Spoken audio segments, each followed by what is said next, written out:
Next 9 news में आपका बहुत बहुत स्वागत है। मैं हूं आपके साथ अबरारुल हक रहमानी। महाराष्ट्र में इस समय बीएमसी चुनाव सर पर है, उसको लेकर के लगातार तैयारियां जो है तमाम सियासी दलों के द्वारा की जा रही है। ऐसे में कहा जा रहा है कि जिस तरीके से संजय राउत को भूमि पात्रा चौल विवाद में फंसाया गया था, लगभग 17 साल पुराना विवाद, और उसमें उनको जेल तक भेज दिया गया। अब ऐसे में जबकि उनकी रिहाई को काफ़ी दिन हो चुके हैं, लेकिन उन्होंने जिस तरीके के संकेत दिए हैं उससे ये माना जा रहा है कि शिवसेना पार्टी को एक और बड़ा झटका लगने जा रहा है। और संजय राउत के रूप में अगर एक बड़ा चेहरा फिर से एक बार शिवसेना को छोड़ करके दूसरी पार्टी में जाता है, चाहे वो भारतीय जनता पार्टी हो, राज ठाकरे के मन से हो, या फिर एनसीपी हो, तो कहीं ना कहीं शिवसेना एक तरीके से टूट जाएगी। बीएमसी चुनाव से पहले आप मानिए कि जैसे उनकी महाराष्ट्र की सत्ता से जो है बेदखल होने की खबर मिली थी, उसके बाद ये माना जा रहा था कि कम से कम बीएमसी चुनाव में उनकी वापसी देखने को मिलेगी, क्योंकि लगभग 30 वर्षों से लगातार शिवसेना का दबदबा जो है वो बीएमसी में कायम है। और ऐसे में आप देखिए कि इस बार जब चुनाव होने वाले हैं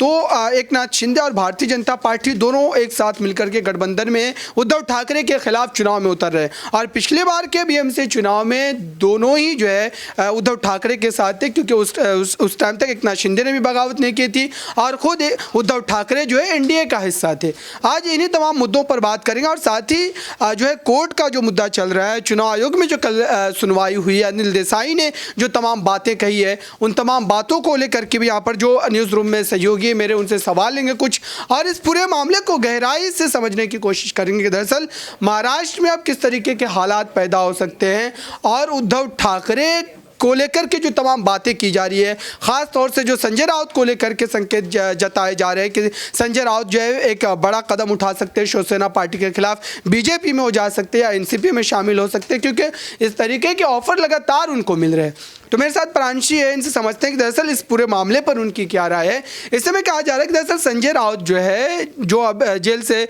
उनको छोटे हुए काफ़ी दिन हो गया, बेल पर वो बाहर हैं, तो ऐसे में जो खबरें आ रही लगातार ये भी सुनने को मिल रहा है कि वो जो है उनके जो लहजे की बात की जाए तो नरम हो गया भारतीय जनता पार्टी को लेकर के। तो क्या बीजेपी एक और बड़ा नेता शिवसेना से अपने साथ ले जाने में कामयाब हो जाएगी, क्योंकि संजय राउत बहुत बड़े लीडर के तौर पर माने जाते हैं शिवसेना में। जाहिर सी बात है, संजय राउत को लेकर जिस तरीके से अब अटकलें तेज होती हुई नजर आ रही हैं, क्योंकि फिलहाल तो देखा जाए जिस तरीके से आपने जो सवाल उठाया है कि संजय राउत कहीं ना कहीं अब बीजेपी की तरफ रुख कर पाएंगे, ऐसा हो भी सकता है और नहीं भी हो सकता, क्योंकि ये राजनीति है और यहाँ पर कब दल बदलते हुए नेता नजर आते हैं ये हम बखूबी जानते हैं। जब मध्य प्रदेश में एक राजघराने से ताल्लुक रखने वाले और साथ ही साथ कांग्रेस का एक बहुत ही बड़ा और अहम चेहरा, जिनकी लेकर दावेदारी आज ये की जा रही है कि बीजेपी उन्हें सीएम पद की दावेदारी के लिए आगे कर सकती है, यानी कि ज्योतिरादित्य सिंधिया, और दूसरी ही तरफ राजस्थान में जो सियासी संकट गहराया हुआ तो सचिन पायलट को लेकर दावेदारी की जा रही है। लेकिन ये नेता ऐसे नेता हैं जो सीएम पद की दावेदारी को लेकर आगे बढ़ रहे हैं, लेकिन संजय राउत यहाँ पर अपने बयानों के चलते सुर्खियों में रहते हैं। हालांकि वह सीएम पद पर नजर तो नहीं आ सकते, लेकिन संजय राउत एक सांसद के तौर पर देखा जाए तो शिवसेना के एक अहम और एक बड़े नेता हैं। अगर बीजेपी की तरफ वह रुख करने जाएंगे तो जाहिर सी बात है उद्धव ठाकरे आधे टूट जाएंगे, क्योंकि उद्धव के वह बहुत ही करीबी दोस्त है। बाला साहेब ठाकरे जी के समय से वह इस पार्टी का हिस्सा बने हुए हैं, और अचानक से अगर वह ये फैसला लेते हैं, अगर बीजेपी इसमें कामयाब हो जाती है तो जाहिर सी बात है एक तरीके से देखा जाए तो उद्धव बिल्कुल अकेले पड़ जाएंगे, क्योंकि उद्धव के करीबियों में और उद्धव के लिए यहाँ पर इस पार्टी में संजय राउत से बड़ा कोई भी नेता नहीं है अबरार। तो ऐसे में देखा जाए जाहिर सी बात है यहाँ पर अगर संजय राउत अगर वहां जाते हैं तो मुझे लगता है कि कहीं ना कहीं रश्मि ठाकरे का यहाँ पर एक अहम कदम देखने को मिलेगा। वह उन्हें मनाती हुई तो नजर आएंगी, लेकिन कहीं ना कहीं रश्मि ठाकरे की राजनीति में हमें एंट्री जरूर देखने को मिल सकती है। यहाँ पर हम देखिए कि लगातार विपक्ष के कई बड़े नेताओं पर ईडी सीबीआई का इस्तेमाल कर, जैसा कि खुद संजय राउत के खिलाफ लगभग 17 साल पुराने मामले में उनको जेल भेजा गया। हालांकि केंद्र सरकार के खिलाफ मुखरता से वही बोलते नजर आते थे राज्यसभा में, तो ऐसे में क्या उनके ऊपर एक दबाव बनाया गया था। और अब देखिए कि जब वो जेल से बाहर आए तो उनके बयान में नरमी देखने को मिली है। तो खबरें ये मिल रही है कि दरअसल बीजेपी उन पर दबाव बना रही है जो है शामिल होने के लिए, और ख़ुद उद्धव ठाकरे के द्वारा भी कई बार इस पूरे मामले को लेकर के खुल करके बयानबाजी की गई। ये भी कहा गया है कि उनके नेताओं को जो है लगातार जो है एक तरीके से आप कह सकते हैं कि प्रताड़ित किया जा रहा है और उनको डराया धमकाया जा रहा है ईडी सीबीआई का इस्तेमाल करके। तो ऐसे में क्या इन तमाम बातों में हकीकत आपको देखने को मिलती है या फिर कहीं ना कहीं ये राजनीतिक आरोप मात्र भर नजर आते हैं? देखिए, फिलहाल देखा जाए अबरार, यहाँ पर राजनीतिक आरोप मात्र हम इसे मान सकते हैं, लेकिन अभी देखा जाए जिस तरीके से संजय राउत को लेकर जो पुराने केस एक बार फिर से खुलते हुए नजर आए हैं, तो शिंदे और फडणवीस के नेतृत्व में अलग अलग फैसले लिए जा रहे हैं और बीजेपी के सरकार के समय में हम ये बखूबी जान चुके हैं और साथ ही साथ तमाम पार्टियां भी यही कहते रहती हैं कि बीजेपी सरकार का मतलब ईडीआई और सीबीआई की छापेमारी जरूर देखने को मिलेगी, यानी कि भ्रष्टाचार को खत्म करने की यहाँ पर रणनीतियां चल रही हैं साफ तौर पर। लेकिन ये नहीं कहा जा सकता कि बीजेपी में ऐसा कोई नेता ना हो, इस बात को विपक्ष भी स्वीकार करते हुए नजर आता है। तो सांसद के तौर पर यहाँ पर संजय राउत है तो हैं, लेकिन यहाँ पर संजय राउत के खिलाफ जो केसेस खोले जा रहे हैं, एक तरीके से देखा जाए बार बार उनके खिलाफ मोर्चा खोला जा रहा है। हाल ही में हमने ये भी देखा था कि विपक्ष की तरफ से तमाम नेताओं ने ये बात फिर से कह डाली थी कि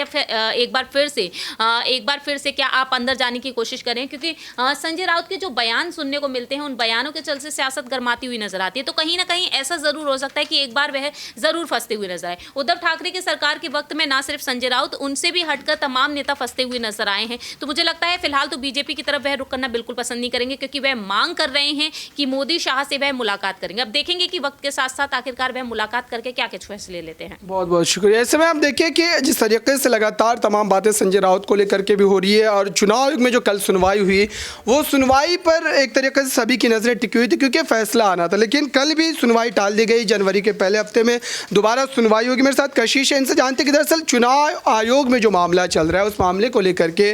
कल जब सुनवाई हुई, अनिल देसाई ने तमाम मुद्दे रखे और जो चुनाव आयोग के समक्ष जो उन्होंने तमाम सबूत रखे थे वो ज़्यादा थे। हालांकि एक नाथ शिंदे गुट की तरफ से उस संख्या में सबूत मुहैया नहीं करवाए गए। तो ऐसे में क्या आप जनवरी के पहले हफ्ते में जो सुनवाई होने जा रही है अगली, तो उसमें क्या माना जाए कि यहाँ पर उद्धव ठाकरे जीत सकते हैं या फिर उनको अभी भी इंतजार करना पड़ेगा, क्योंकि ये जीत काफ़ी ज़्यादा चीज़ों को महाराष्ट्र में बदल देगी? देखिए अबरार, यहाँ पर इंतजार तो जनता भी कहीं ना कहीं कर रही है कि फैसला है, इंतजार शायद हम लोग भी कर रहे हैं और इंतजार उद्धव और शिंदे दोनों गुट यहाँ पर कर रहा है। आपको मैं बता दूं कि यहाँ पर ना कुछ तारीख बहुत अहम है, जैसे कि 30 जून बहुत अहम है, यहाँ पर 10 अक्टूबर बहुत अहम है, 29 तारीख बहुत अहम है। अब यहाँ पर कहीं ना कहीं तारीख पे तारीख लगातार दी जा रही है। अब यहाँ पर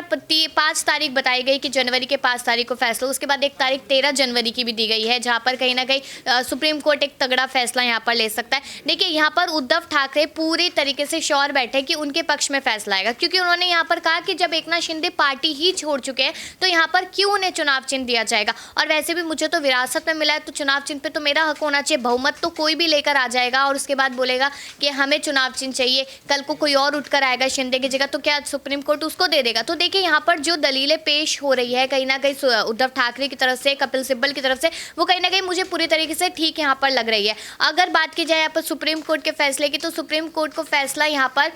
ये देखकर नहीं देना चाहिए कि विरासत है या बहुमत, ये देखकर देना चाहिए कि जनता ने किसको चुना था, क्योंकि जनता ने तो उद्धव को चुना था। शिंदे तो खुद यहाँ पर बाहर निकल कर आया बगावत करके। यहाँ पर चुनाव अगर मध्यवर्ती चुनाव होते जिस तरीके से संजय राउत ने भी कहा था, तो कहीं ना कहीं तब ये बात क्लियर होती नजर आएगी कि आखिरकार जनता अभी भी उद्धव को पसंद करती है नहीं करती है। बिल्कुल देखने वाली बात होगी कि महाराष्ट्र में अगली जो सुनवाई होने जा रही है चुनाव आयोग में, खासतौर से जो शिवसेना के चुनाव चिन्ह को लेकर के उस पर क्या फैसला आता है और साथ ही क्या उद्धव ठाकरे के हक में फैसला जाता है या फिर एक नाथ शिंदे एक बार फिर से बाजी मारते नजर आएंगे। इस खास रिपोर्ट में बस इतना ही। देखते रहिए ताज़ा तरीन खबरों के लिए नेक्स्ट 9 न्यूज़ को। धन्यवाद।